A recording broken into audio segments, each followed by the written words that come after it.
generating and controlling the forces called mechanical engineering. சொன்ன மாதிரி generating and controlling the forces and motion called mechanical engineering.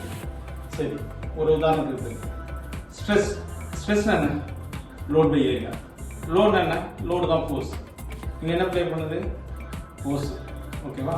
அதனால் எங்கே என்ன value பற்றி பேசினாலும் மெக்கானிக்கல் இன்ஜினியரிங்கில் ஃபோர்ஸஸ், நீங்கள் ஸ்ட்ரெஸ்ஸாக இருக்கட்டும், ப்ரெஷராக இருக்கட்டும், whatever it may be, it is comes from the forces.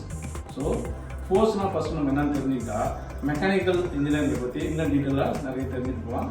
அதுக்கு முன்னாடி 3 லாஸ் நம்ம எல்லாரும் தெரிஞ்சு வச்சுக்கணும். இந்த 3 ஃபண்டமெண்டல் லாஸ் என்னன்றதை நெக்ஸ்ட் வீடியோவில் பார்ப்போம்.